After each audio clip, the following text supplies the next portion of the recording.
All right.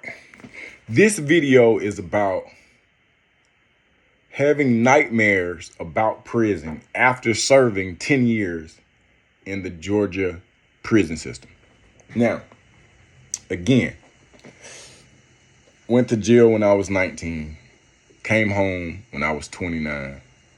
While I was there, I used to have very vivid dreams of being free. I used to have dreams so vivid that I could smell the grass. I could feel the wind. I could taste the freedom. I could taste it. And then I always remember I would wake up facing the wall. The wall was white. The wall was cement. The wall was cold. The wall was prison. And whenever I would open my eyes, this dread, this feeling of just sadness and depression would just like, it would overcome me. And I would just be like, oh man, I freaking hate this place. I never want to be here. I never want to be here. And sometimes I would get upset if I was dreaming about freedom and somebody woke me up. Because when they woke me up, then it would bring me back to prison. I was just like, I was free and you brought me back. Why would you do that? And I've had so many altercations because you woke me up, man. You brought me back and I hate it here. 2006, I was released, and I want to say that, I got home and everything was good. Everything was awesome. I've had some awesome things to take place. I got a full pardon from the state.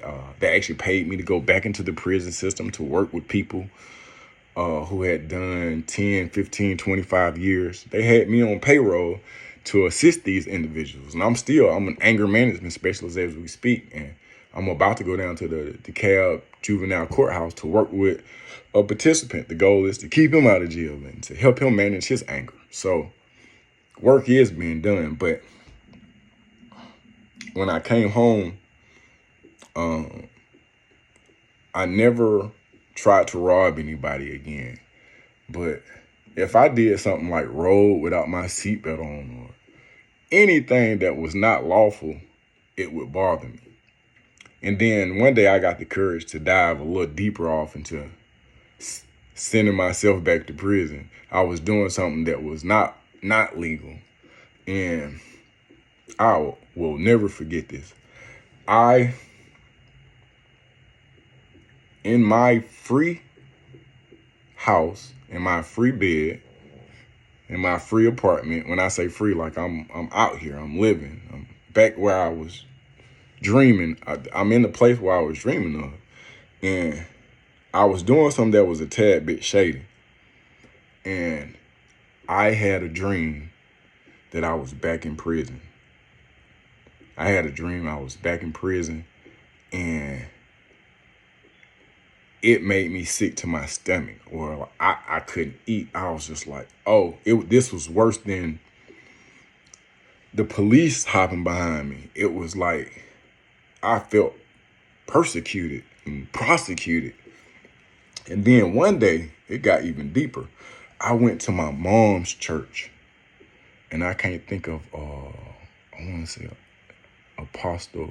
I can't think of it. He's a real good brother, but he really spoke my language. So on New Year's Eve, I would always go to church.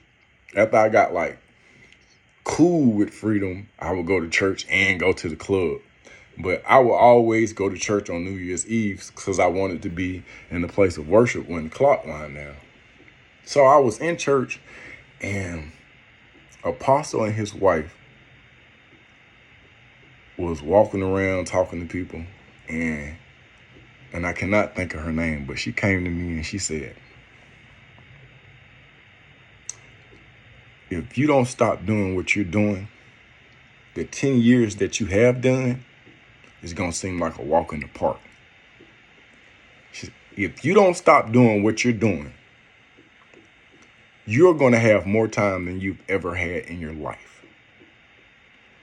She brought up certain things about me. She said, right now you're battling with trying to prove that you are just as good as anybody else. At the time I had written the book, I had just finished writing my book. She was like, you didn't write that book for you. You wrote that book so that you could be perceived to be a certain way, or to perceive to be a certain person. And she brought up a lot of other things that I had not shared with anybody. When I tell you she cut me. And at first I was like, I'm looking at my mom, I was like, did my mama say something to her? But these are things that I had not shared with anybody. These are things that I had not uttered these words. And she told the truth. For me, it was no explanation, because I didn't understand what realm she was in, but she was getting the word directly from God, or they had been watching me. And not just watching me, but in my thoughts and in my mind. But it broke me down. It broke me down real bad, but it helped me build up. But from time to time, and I'm not breaking any laws, and I hadn't broken laws, and I received the pardon, and I'm doing work, and I'm getting it done. But every now and again, I will have a dream that is so vivid about prison that it shakes my spirit. It shakes my spirit, and it frightens me, and it scares me. And I want to say, I don't want to have those dreams. I don't want to have those nightmares. I don't want to be reminded of that place. But in all honesty, some of those dreams, some of those visions, some of those smells, they keep me free. Because I have had the bejesus scared out of me. I have no desire to go back to jail. I had the lunch. I've seen the menu. I'm not a fan of the wardrobe. But those dreams keep me in a place where I can be as free as I possibly need to be. And I'm thankful. I don't want the nightmares, but every now and again, we as individuals who have lived a particular lifestyle, sometimes things get weird, and we sometimes resort back to things that we think that we know. If you thought you was good at breaking the law, you thought you was good. Sometimes there's a place of comfort there, or a false degree of comfort. Not with the dreams and nightmares that I have. With the dreams and nightmares that I have about prison, it's traumatizing to one degree or another. And I do see a therapist for a number of reasons, because I'm always trying to move forward and grow as an individual.